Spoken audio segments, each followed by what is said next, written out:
வணக்கம் மாணவர்களே, எல்லாரும் எப்படி இருக்கீங்க? இப்போ நம்ம இந்த வீடியோவில் என்ன பார்க்க போகிறோன்னா, 5ஆம் வகுப்பு தமிழ் பாடத்தில் இயல் 3ல் தப்பி பிழைத்த மானுங்கிற துணைப்பாடம் கொடுத்துருக்காங்க. அந்த பாடத்துக்கான ஆன்சர்ஸ் தான் நம்ம பார்க்க போகிறோம். இது நியூ சிலபஸ்க்கான ஆன்சர். நம்ம ஏற்கனவே இயல் 1 இயல் 2 ஃபுல்லாக முடிச்சாச்சு. இயல் 3லையும் கவிதை உரைநடைக்கும் ஆன்சர்ஸ் நம்ம போட்டுட்டோம். அதை பார்க்கலான்னா பிளேலிஸ்ட்டில் இருக்கும் போய் பார்த்துக்கோங்க. இப்போ நம்ம அந்த துணைப்படத்துக்கான ஆன்சர்ஸ் நம்ம பார்க்கலாம். இதற்கான கொஸ்டின்ஸ் நமக்கு 53வது பக்கம் இருக்குது. மதிப்பீடுன்னு சொல்லி கொடுத்துருக்காங்களா, அதில் ஒவ்வொரு கொஸ்டின்ஸ்க்கான நம்ம ஆன்சர்ஸ் பார்க்கலாம்.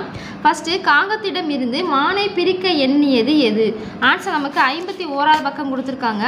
51வது பக்கம் பாருங்கள், நமக்கு 2 பாயிண்ட் எழுதணும். முதல் பாயிண்ட் என்னதுன்னா, காகமும் மானும் நல்ல நண்பர்கள். இது முதல் பாயிண்ட். ரெண்டாவது பாயிண்ட் இவர்கள் இருவரையும் தனித்தனியே பிரிக்க வேண்டும் என்று நரி திட்டமிட்டது. 2 பாயிண்டை எழுதிக்கோங்க. அடுத்து 2வது கொஸ்டின் பாருங்கள், நரி மானை எங்கு அழைத்து சென்றது ஏன்? இதற்கான ஆன்சர் நமக்கு 52வது பக்கம் இருக்குது. 52ஆம் பக்கம் பாருங்கள். 52வது பக்கம் பாருங்கள், நமக்கு எங்கே இருக்குன்னா 52ஆம் பக்கம் மேலேருந்து பாருங்கள். இதில் நமக்கு 2 பாயிண்ட் வரும். முதல் பாயிண்ட் என்னதுன்னா, நரி நெல் விளைந்துள்ள வயல் ஒன்றுக்கு காகத்தை அழைத்து சென்றது. இது முதல் பாயிண்ட். ரெண்டாவது பாயிண்ட் ஏனெனில் நரி மானை காகத்திடமிருந்து பிரிக்க எண்ணியது. முதல் பாயிண்ட், நரி நெல் விளைந்துள்ள வயல் ஒன்றுக்கு காகத்தை அழைத்து சென்றது. ஏனெனில் நரி மானை காகத்திடமிருந்து பிரிக்க எண்ணியது. மேலே ஒரு லைன் எழுதியிருக்க பார்த்தீங்களா, அதை 2வது பாயிண்டாக எழுதிக்கோங்க. ஃபஸ்ட்டு பாயிண்ட்டு நரியிலேருந்து சென்றது வரைக்கும், ரெண்டாவது பாயிண்ட் அடுத்து ஏனெனில் போட்டு நரியிலிருந்து எண்ணியது வரைக்கும். அவ்வளோ 2வது கொஸ்டினுக்கான ஆன்சர். அடுத்து 3வது கொஸ்டின், கம்பி வேலியில் மாட்டிக்கொண்ட மானிடம் கூறிய மானிடம் காகம் கூறியது என்ன? இதற்கான ஆன்சர் நமக்கு 3வது 52ஆம் பக்கம் தான் இருக்குது. 52ஆம் பக்கம் எடுத்துக்கோங்க. 52ஆம் பக்கம் பார்த்தீங்கன்னா ஒரு காகம் சொல்லி கொடுத்துருக்காங்களா, அது கீழே ஒரு பேரா இருக்குது பாருங்கள். அதில் விவசாயம் சொல்லி ஸ்டார்ட் ஆகும். அதிலிருந்து தப்பி வீடுன்னு சொல்லி எழுதிட்டு என்றது காகம், தப்பி வீடுக்கு அடுத்து என்றது காகம் சொல்லி போட்டுக்கோங்க. அது வரைக்கும் 3வது கொஸ்டினுக்கான ஆன்சர். விவசாயிலேருந்து அதை ஃபுல்லாத்தையும் எழுதணும். எழுதிட்டு தப்பி வீடுன்னு போட்டுட்டு தப்பி வீடு என்றது காகம், அது ஒரு இது மட்டும் எழுதிட்டு 3வது கொஸ்டினுக்கான ஆன்சராக எழுதிக்கோங்க.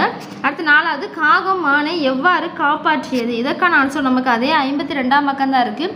52ஆம் பக்கம் ஃபஸ்ட்டு பார்த்திங்கன்னா நமக்கு மொத்தம் நமக்கு 3 பாயிண்ட் கிட்ட வரும். முதல் பாயிண்ட் என்னதுன்னா, அந்த விவசாயிலேருந்து என்றது காகம் வரைக்கும் முதல் பாயிண்ட். 4வது கொஸ்டினுக்கான முதல் பாயிண்ட் விவசாயிலேருந்து என்றது காகம் வரைக்கும் முதல் பாயிண்ட். ரெண்டாவது பாயிண்ட் பார்த்திங்கன்னா, அந்த விவசாயிக்கு அடுத்து கீழே ஒரு பேரா இருக்குது பாருங்கள். அதில் நீங்கள் என்ன எழுதணும்னா, என்றது காகம் கடுத்து அதன்படி மான் நடந்து கொண்டு நடித்தது. அதை 2வது பாயிண்டாக எழுதிக்கோங்க. நடந்து கொண்டு நடித்தது. விவசாயி வேலியிலேருந்து மானை விடுவிக்கிறார். அது 2வது பாயிண்ட்டு. அடுத்து பார்த்திங்கன்னா, அப்போது காகம் கரைகிறது.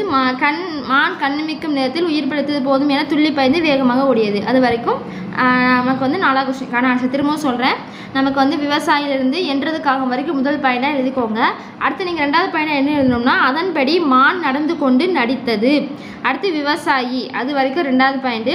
விவசாயிக்கு அடுத்து நீங்கள் என்ன எழுதணும்னா, வேலியிலிருந்து விவசாயி வேலியிலிருந்து மானை விடுவிக்கிறார். அதை 3வது பாயிண்டாக எழுதிக்கோங்க. 2வது பாயிண்ட் அதன்படி மான் நடந்து கொண்டு நடித்தது. 2வது பாயிண்ட். 3வது பாயிண்ட் விவசாயி வேலியிலிருந்து மானை விடுவிக்கிறார். அது 3வது பாயிண்ட். 4வது பாயிண்ட், அப்போது காகம் கரைகிறது. மான் கண்ணிமிக்கும் நேரத்தில் உயிர் பிழைத்தது போதும் என துள்ளி பாய்ந்து வேகமாக ஓடியது. அது 4வது பாயிண்ட். அடுத்து 5வது, இந்த கதையிலிருந்து நீங்கள் அறிந்து கொண்ட கருத்து யாது? இதற்கான ஆன்சர் நான் எழுதியிருக்கேன் பாருங்கள். தன்னை போல் பிறரையும் நேசிக்க வேண்டும். நண்பர்கள் என்றால் உண்மை அன்புடன் பழக வேண்டும். இது 5வது கொஸ்டினுக்கான ஆன்சர். பார்த்து எழுதிக்கோங்க. தன்னை போல் பிறரையும் நேசிக்க வேண்டும்.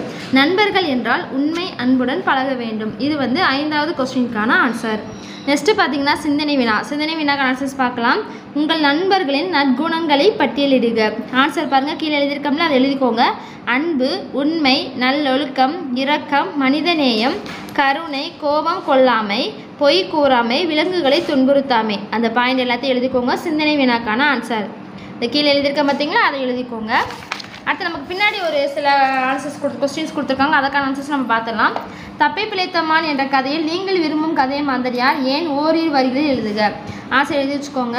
தப்பி பிழைத்த மான் என்ற கதையில் நான் விரும்பும் கதை மாந்தர் காகம். ஏனெனில் காகம் தன் நண்பனாக மானை காப்பாற்றியது. அதை பார்த்து எழுதி வைக்கோங்க. அடுத்து, இக்கதையின் நிகழ்வுகள் முடிவை மாற்ற விரும்பினால் எவ்வாறு மாற்றுவீர்கள்? ஆன்சர் பாதிக்கப்பட்ட மானும் காகமும் காட்டின் ராஜா சிங்கத்திடம் முறையிட சிங்கம் நரிக்கு தக்க தண்டனை வழங்கியது. சிங்கம் நரிக்கு தக்க தண்டனை வழங்கியது. இது வந்து அதுக்கான ஆன்சர்ஸை பார்த்து எழுதிக்கோங்க. அடுத்து நீங்கள் இக்கதைக்கு நீங்கள் விரும்பும் தலைப்பு என்னதுன்னா மானை காப்பாற்றிய காகம். மானை காப்பாற்றிய காகம். அடுத்து கையெழுத்து வச்சு கொடுத்துருக்காங்க. அதில் பாருங்கள் நண்பா நண்பா, அதுக்கு ஆன்சர் எழுதிக்கோங்க. நண்பா நண்பா எங்கே இருக்கிறாய்? என் ஆருயிர் நண்பா இங்கேயா இருக்கிறாய்? கம்பி வேலியில் மாட்டிக்கொண்டாயா? இந்த 3 லைனையும் பார்த்து எழுதிக்கோங்க.